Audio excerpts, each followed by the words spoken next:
എല്ലാ ഗർഭിണികൾക്കും ഉള്ള സംശയമാണ് കുഞ്ഞിൻ്റെ അനക്കം എങ്ങനെയാണ് ശ്രദ്ധിക്കേണ്ടതെന്നുള്ളത്. കുഞ്ഞിൻ്റെ അനക്കം എന്ന് പറയുന്നത് ഒരു പ്രഗ്നൻസി ടെസ്റ്റ് പോസിറ്റീവായിട്ട് ഒരു ഗർഭിണി വരുമ്പോൾ ആദ്യം അവർക്കൊരു വലിയ സന്തോഷമായിരിക്കും. പിന്നീട് അവരുടെ ഏറ്റവും വലിയ സന്തോഷം എന്ന് പറയുന്ന ഇവൻ്റ് ആദ്യമായിട്ട് കുട്ടിയുടെ അനക്കം കിട്ടുമ്പോഴാണ്. ഈ ആദ്യമായിട്ട് അനക്കം കിട്ടുന്നത് 22 ആഴ്ചയിലാണ്. 22 ആഴ്ച എന്ന് പറയുമ്പോൾ 5.5 മാസം, ഒരു 5 അല്ലെങ്കിൽ 6 മാസം ആണ്. ആ സമയമാകുമ്പോഴാണ് കുട്ടിയുടെ അനക്കം കിട്ടുന്നത്.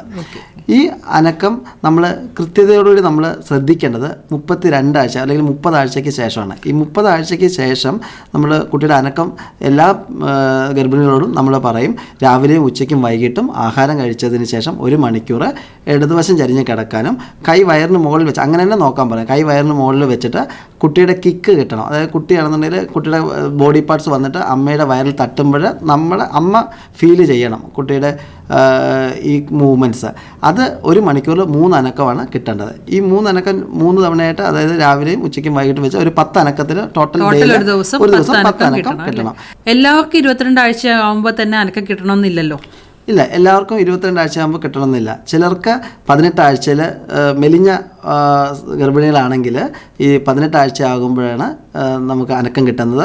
കുറച്ച് വണ്ണമുള്ള ഗർഭിണികളാണെങ്കിൽ, തടിയുള്ള ഗർഭിണികളാണെങ്കിൽ ഒരു 24 ആഴ്ച മുതൽ 26 ആഴ്ച വരെ ആകുമ്പോഴും ആദ്യമായിട്ട് അനക്കം കിട്ടുന്നത്. ഏതൊക്കെ അമ്മമാരാണ് അനക്കം കൂടുതൽ സ്ട്രിക്റ്റ് ആയിട്ട് മോണിറ്റർ ചെയ്യേണ്ടതുള്ളത്? 32 ആഴ്ചയ്ക്ക് ശേഷമാണ് സ്ട്രിക്റ്റ് ആയിട്ട് കുട്ടിയുടെ അനക്കം അമ്മമാർ ശ്രദ്ധിക്കേണ്ടത്.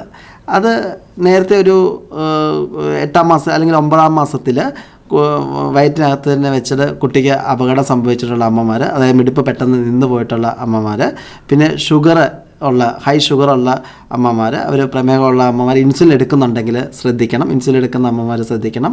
അതോടൊപ്പം തന്നെ BP പ്രഷറുള്ള ഗർഭിണികൾ, പിന്നെ വളർച്ചക്കുറവ്, കുട്ടിക്ക് വളർച്ചക്കുറവ് 8-ാം മാസത്തെ സ്കാൻ ചെയ്തിട്ട് വളർച്ചക്കുറവ് കണ്ടുപിടിക്കുന്നു, അല്ലെങ്കിൽ വെള്ളക്കുറവ് കണ്ടുപിടിക്കുന്നു, അല്ലെങ്കിൽ കുട്ടിയുടെ കഴുത്തിൻ്റെ ചുറ്റും പുക്കിൾക്കൊടി കുടുങ്ങിക്കിടക്കുന്നുണ്ടെങ്കിൽ അങ്ങനെയുള്ള സന്ദർഭങ്ങളിലും അനക്കം കൃത്യമായിട്ട് അമ്മമാർ നോക്കേണ്ടതാണ്. ഇനി എന്തെങ്കിലും തരത്തിൽ അനക്കക്കുറവ് ഉണ്ടെന്നുണ്ടെങ്കിൽ ഉടൻ തന്നെ ആശുപത്രിയിൽ വന്നിട്ട് കുട്ടിയുടെ ഹൃദയത്തിൻ്റെ ഗ്രാഫ് എടുത്തു, അതിന് NST എന്നാണ് പറയുന്നത്. അപ്പോൾ NST എടുത്ത് നോക്കുകയും പിന്നീട് നമ്മൾ സ്കാൻ ചെയ്തിട്ട്, അൾട്രാസൗണ്ട് സ്കാൻ ചെയ്തിട്ട് കുട്ടിയുടെ മിടിപ്പുണ്ടെന്ന് ഉറപ്പ് വരുത്തുകയും അതോടൊപ്പം തന്നെ രക്തയോട്ടത്തിൻ്റെ ഡോപ്ലർ സ്കാൻ ഉണ്ട്, രക്തയോട്ടത്തിൻ്റെ അളവ് നോർമലാണെന്ന് ഉറപ്പ് വരുത്തുകയും ചെയ്യണം. ഇനി ഇതിന് എന്തെങ്കിലും ഒരു വേരിയേഷൻ, ഒരു അബ്നോർമാലിറ്റി കാണുകയാണെങ്കിൽ ഡേറ്റ് തികഞ്ഞിട്ടുണ്ടെങ്കിൽ നമ്മൾ സമയം പാഴാക്കാതെ ഉടൻ തന്നെ പ്രസവിപ്പിക്കാനുള്ള തീരുമാനം എടുക്കുകയും ചെയ്യണം.